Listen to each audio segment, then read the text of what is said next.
So good at that too. Man, we are so polished. We're ready to take the show on the road. Yeah.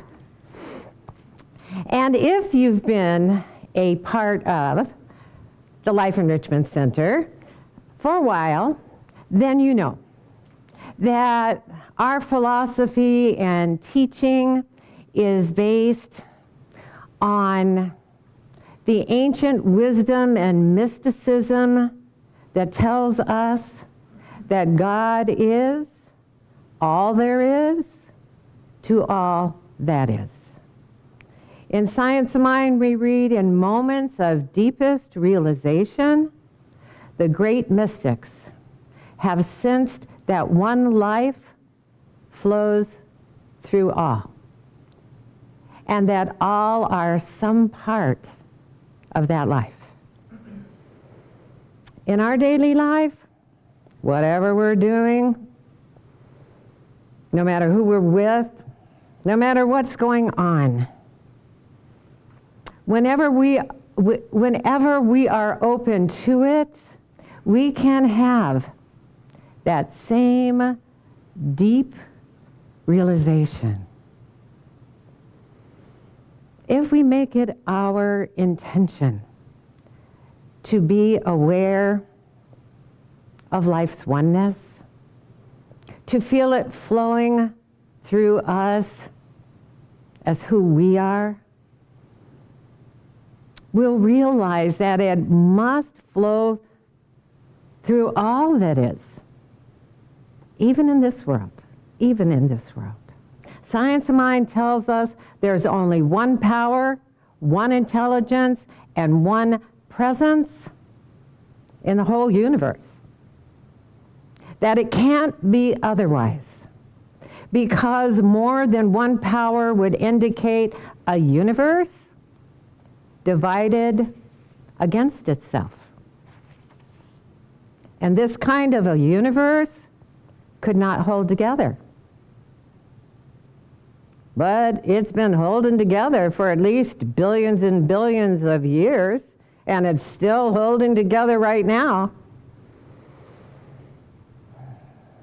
And we all are some part of the one infinite, unchanging presence of life within the universe.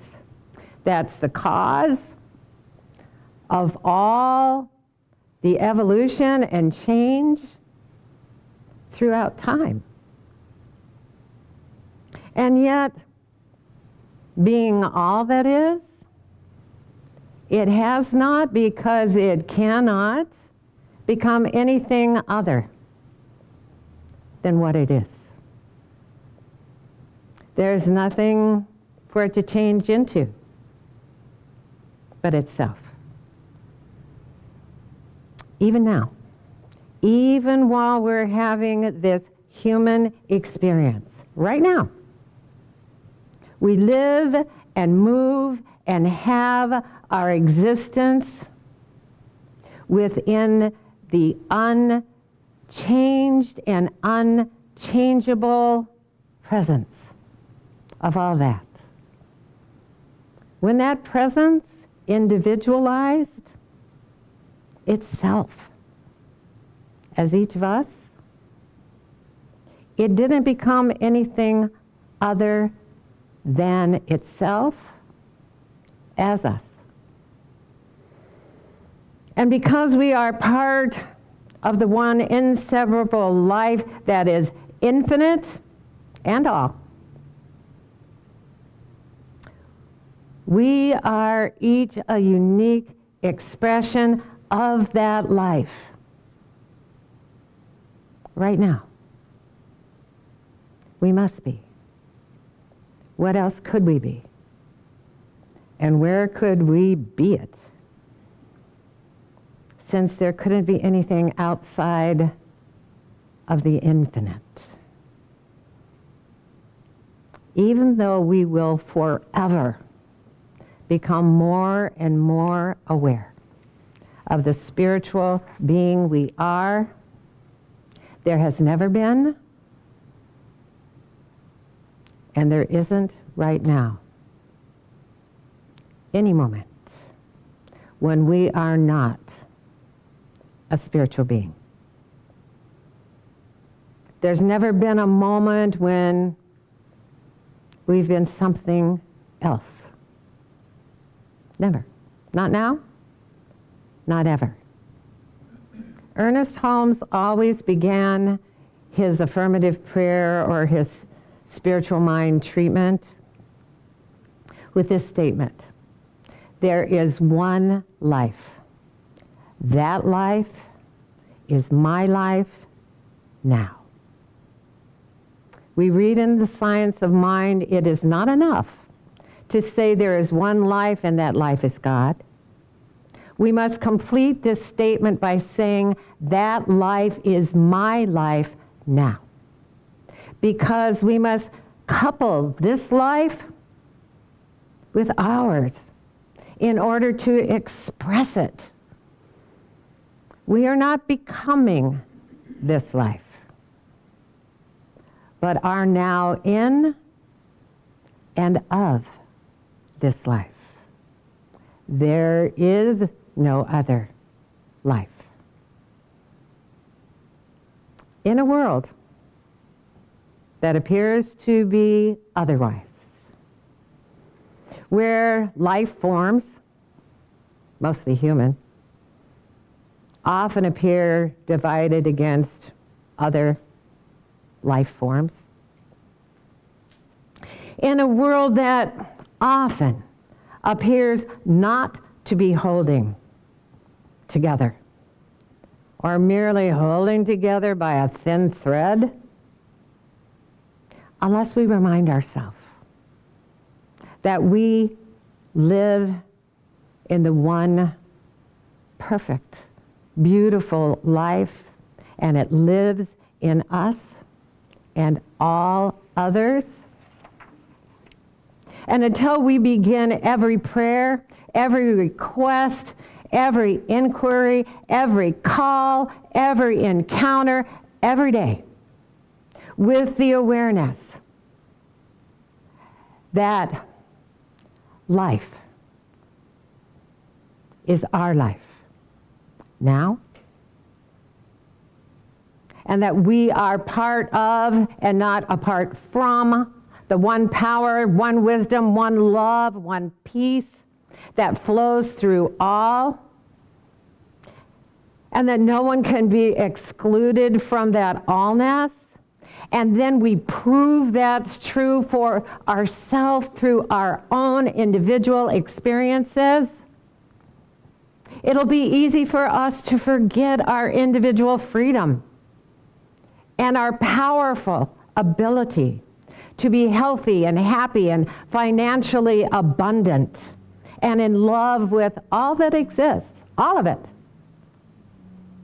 So here are a few questions for us this morning to see just where we are on that page.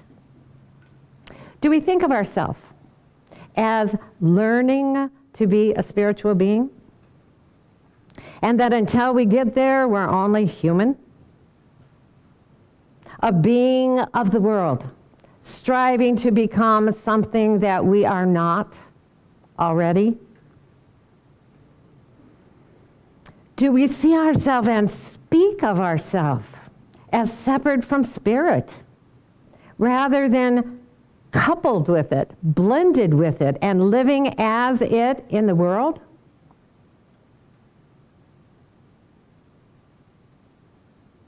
Are we aware that we are not separate, that there cannot be a separation or a difference between the transmitter and the receiver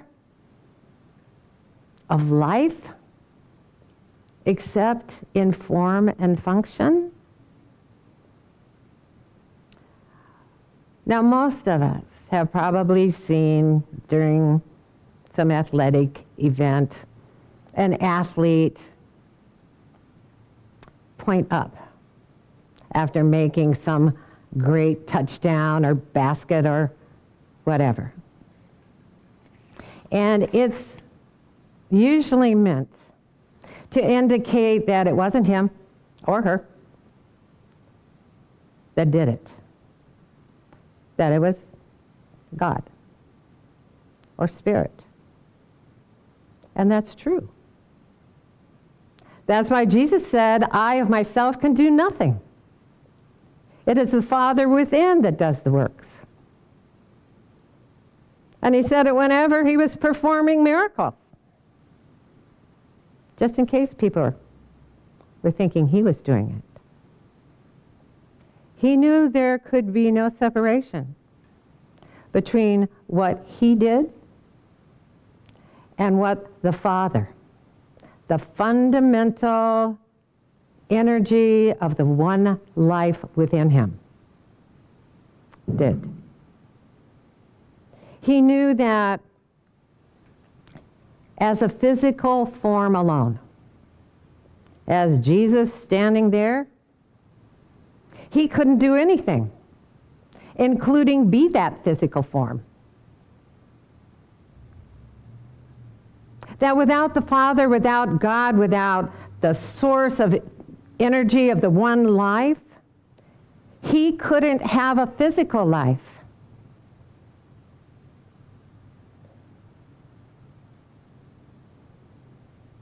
We didn't create ourselves. The one life within us did the work. And after that, it didn't leave. And it still does everything. There's nothing going on in this world, not one thing, no matter how it appears, that isn't sourced by the energy of Spirit. No form could be in any shape or form without it. It's just like the outside of a cup. Couldn't be a cup without the inside of the cup. What would the outside be without the inside?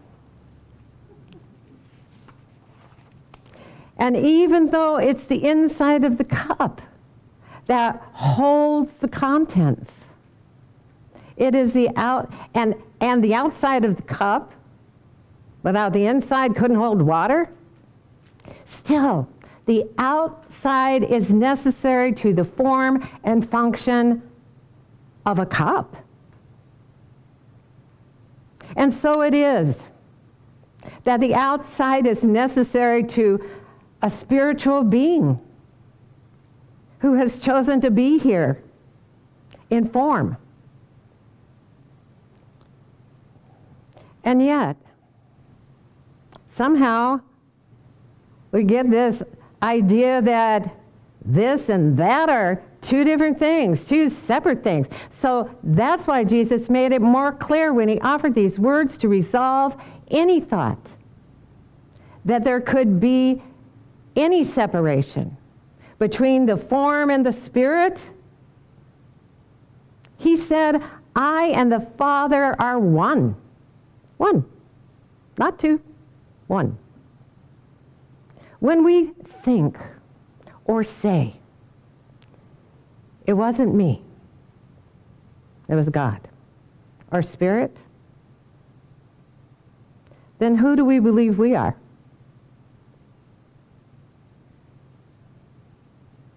If we don't believe that we are the one presence in form and function, the expression of the one life in action, then what do we believe we are?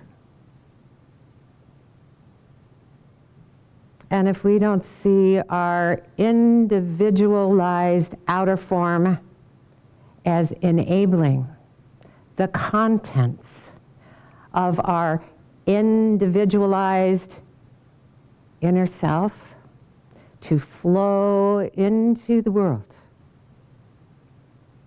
what do we believe we're here for? Even while we're expressing ourselves in these physical bodies, that appear to be so solid and so separate from everything else.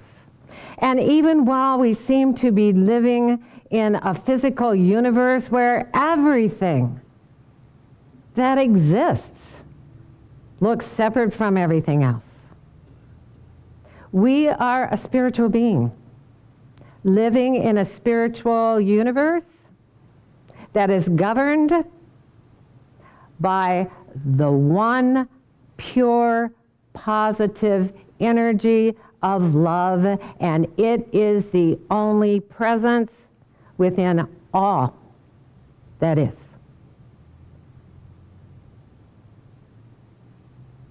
Even when some of what is doesn't know what it is. Some forms, mostly human,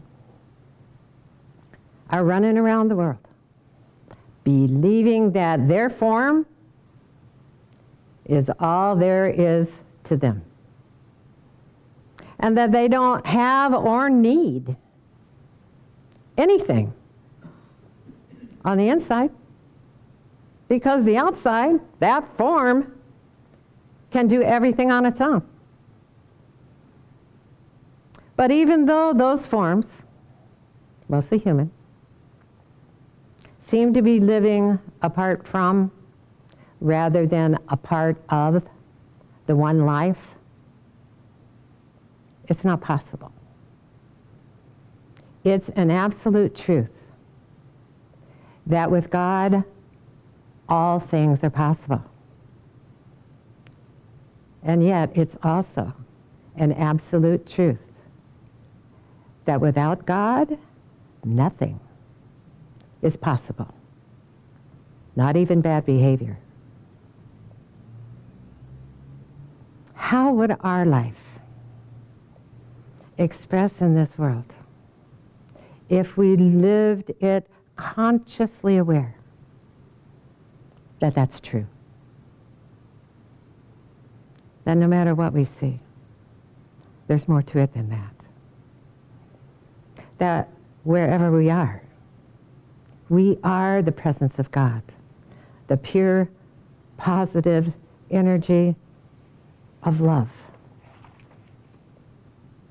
appearing in outer form and expression, just giving it some shape and action.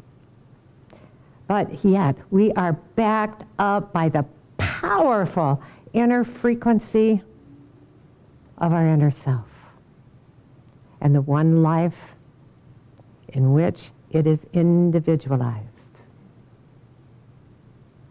What miracles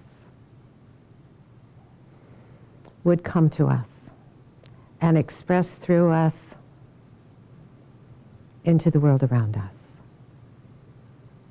Abraham Hicks tells us, when your energy vibrates at a frequency that is within direct alignment to what the universe has been attempting to deliver your entire life, you begin to live in the flow, and true miracles start to happen. Even though we will continue forever and ever to know more and more and experience more and more of the spiritual being we are. We are that spiritual being now. We don't have to learn to be. We are that. We don't have to get there. We're already here.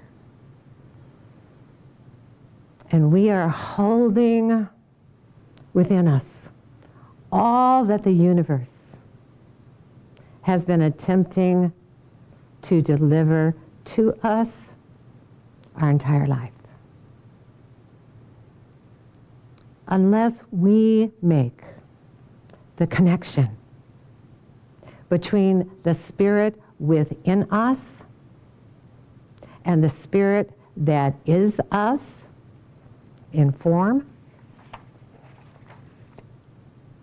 our energy won't vibrate at a resonant frequency that aligns our outer with our inner.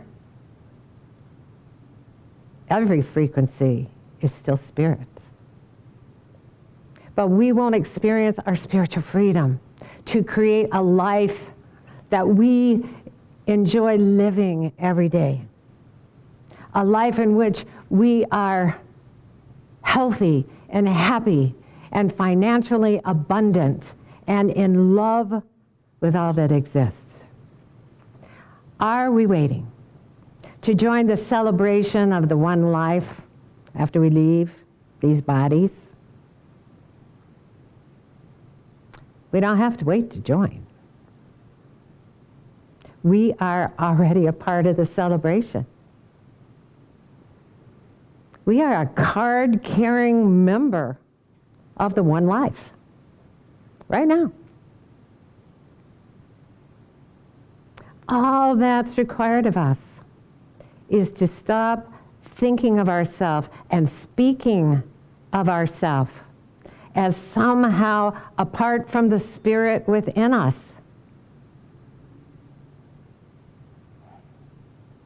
That pure, positive energy of love that does the work and delivers to us everything we allow it to.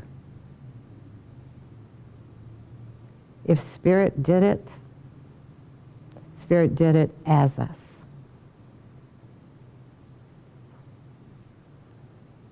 We can't live without it. We can't move without it. We can't even make a mistake without it. So we might as well live as it in the world.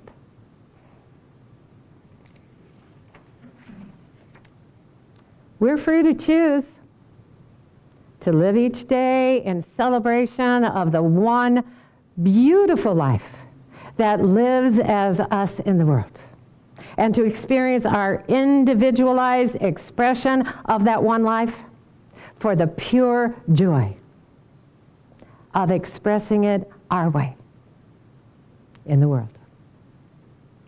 Namaste.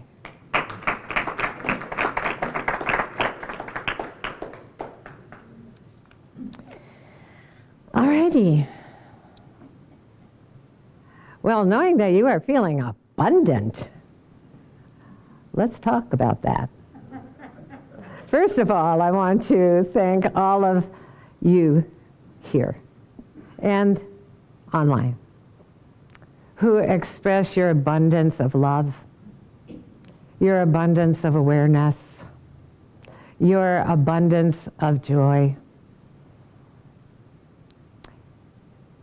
and your support for LEC. It's a beautiful thing. It's part of the beautiful life that we share together. And we are moving forward. I mean, we are moving forward. Whew! And when things start to happen, they happen quickly. So if you've been waiting to see what we're going to do before you decide to join us and become part of the celebration of life that is LEC, you might want to hurry up. And if you don't know how, then our wonderful treasurer, Dr. Jamie Phillips, is here to tell you how. Good morning. Whew, another fantastic talk. Thank you very much. Yeah, my inner cup is running over lately. But that's another story. Okay, if you would like to donate to the Life Enrichment Center, there are several ways you can do it if you're online. You can go to facebook.com/Life Enrichment Center and hit the donate button. We have a website, lecflint.com, which you can, there's a donate button on that site, and you can hit that button and donate. Also, you can find the podcasts and the videos on that site.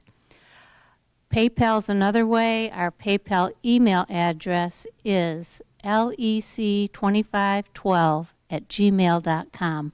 And you can send us a donation via PayPal, or you can send us a check, and our P.O. Box is Life Enrichment Center, P.O. Box 321294, Flint, Michigan 48532. Thanks, Jim. And if you're here in the sanctuary, we're going to be taking an offertory. I've listened to the incredible voice of Marcia Allen singing in this very room, followed by a gratitude prayer from Reverend Stephanie. Thank you so much.